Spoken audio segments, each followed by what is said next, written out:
Good morning students.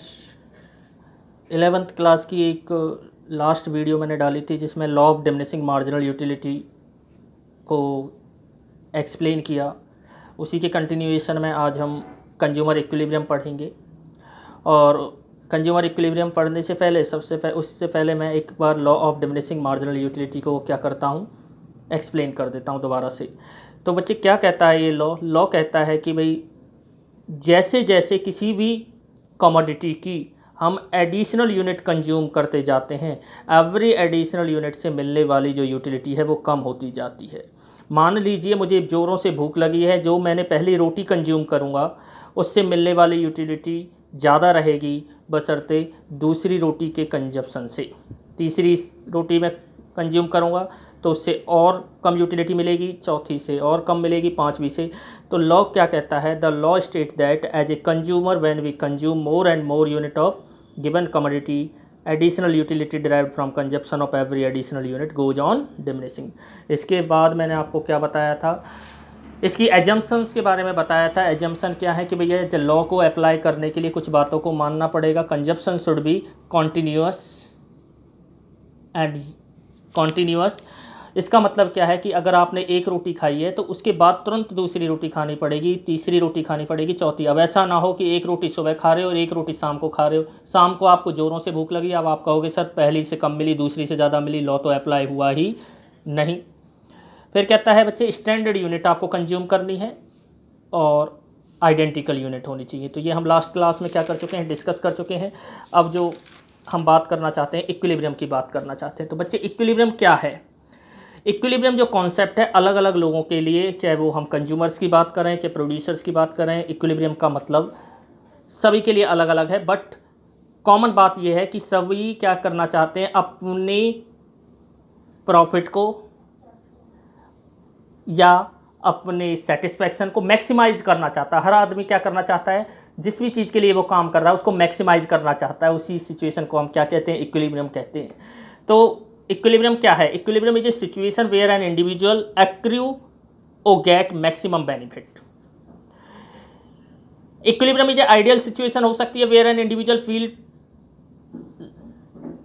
Not feel to change, जहां बदलाव की क्या ना करे, वो इच्छा ना करे। कंज्यूमर, अब हमें पढ़ना क्या है, कंज्यूमर इक्विलिब्रियम पढ़ रहे हैं हम। तो consumer equilibrium is a situation where a consumer get maximum satisfaction by spending his given income on a particular commodity.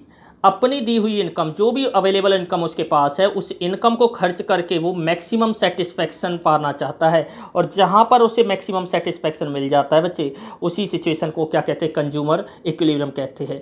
Refers the situation where a consumer feel no urge to change. Urge का मतलब means होता है बदलाव, जहाँ वो उसे ज़रूरत ना हो, महसूस ना हो किसकी, चेंज की। Refers to situation where he maximise his satisfaction, जहाँ वो अपने सेटिस्फैक्शन को मैक्सिमम कर सके, उस सिचुएशन को क्या कहते हैं, कंज्यूमर इक्विलिब्रियम। अब बच्चे कंज्यूमर इक्विलिब्रियम को दो अप्रोच, दो बड़े बड़े इकोनॉमिस्ट हुए, एक हुए मार्शल और एक हुए हिक्स। तो मार्शल थ्योरी क्या कहती है, मार्शल कॉन्सेप्ट क्या कहता है, इन्होंने कहा कि भाई यूटिलिटी को हम काउंटिंग में, यानी कि काउंट्स कर सकते हैं कि पहली यूनिट कंज्यूम करने से कितनी यूटिलिटी मिली, दूसरी यूनिट कंज्यूम करने से कितनी यूटिलिटी मिली, तीसरी यूनिट कंज्यूम करने से कितनी यूटिलिटी मिली। इन्होंने क्या कहा कि भाई मार्शल साहब ने कहा कि हम यूटिलिटी को क्या कर सकते हैं, कंज्यूम कर सकते हैं। और इन्होंने दो कॉन्सेप्ट में हमें, और इनकी जो अप्रोच को कहा गया कार्डिनल अप्रोच कहा गया। कौन सी अप्रोच कहा गया? कार्डिनल। सी से काउंटिंग, सी से कार्डिनल, इस तरह से आप याद रखोगे। इन्होंने कार्डिनल अप्रोच से इन्होंने कहा, और इन्होंने दो कॉन्सेप्ट बताए, एक सिंगल कमोडिटी के केस में और एक डबल कमोडिटी के केस में। तो पहला देखिए, consumer equilibrium in case of single commodity. इसकी कंडीशंस क्या होती है बच्चे? MU of X divide by PX equal to MU of M। अब जो मैथ हम पढ़ते हैं तो हम यहाँ पर MU ऑफ एक्स क्या है, marginal utility of commodity x है, मतलब कि कमोडिटी एक्स से मिलने वाली यूटिलिटी है, एडिशनल यूटिलिटी है। PX price of commodity X per unit, और marginal utility of MU of M हो गया मार्जिनल यूटिलिटी ऑफ मनी, यानी कि 1 रुपये की यूटिलिटी। अच्छा, इस तरह से अगर हम मैथमेटिकल इसे टर्न अराउंड करें तो क्या होगा, MU of X divide by MU of M equal to PX भी हो सकता है।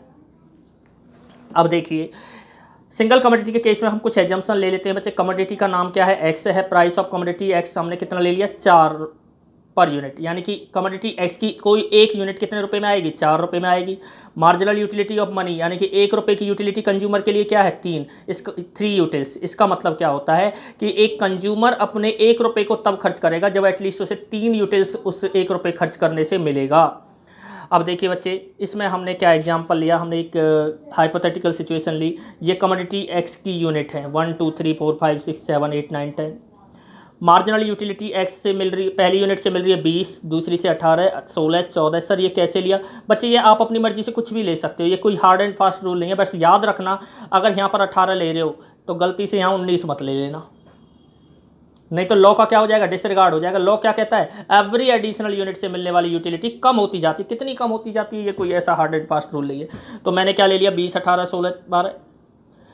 अब एक बात बताइए, एक यूनिट से हमें 20 यूटिल्स मिल रहे हैं पहली से, और वो आया कितने की रही है, 4 रुपये की आ रही है। अगर 20 यानी कि 4 रुपये खर्च करके 20 यूटिल्स मिल रहे हैं, तो हम ये कह सकते हैं कि 1 रुपये में 5 यूटिल्स, यानी कि 4 से अगर मैं इसको डिवाइड करूँगा तो 1 रुपये में 5 यूटिल्स। उसी प्रकार दूसरी यूनिट से 18 मिल रही है यूटिलिटी, और दूसरी यूनिट भी कितने रुपए की रही है, 4 रुपये की। तो 4 से मैं इसको डिवाइड करूँगा तो पर 1 रुपये में कितनी यूटिलिटी, 4.5। तो इस तरह से मैं इसको 4 से डिवाइड करता जा रहा हूँ। 4, 14 को डिवाइड करूँगा तो 3.5, 12 को 3। और देखिए M U of M, condition क्या थी मेरी, M U of X divide by P X equal to M U of M. Marginal utility of money कितनी थी, 3 थी, तो मैंने वो 3 3 3 लिख लिया। तो जहाँ ये बराबर हो जाएंगे, यानी कि M U of X divide by P X equal to M U of M, वहीं पर क्या हो जाएगा, कंज्यूमर इक्विलिब्रियम हो जाएगा। इस तरह से आपको ये बोर्ड पेपर में करना है। आगे क्या कहता है कि इरेशनल कंज्यूमर इज ओनली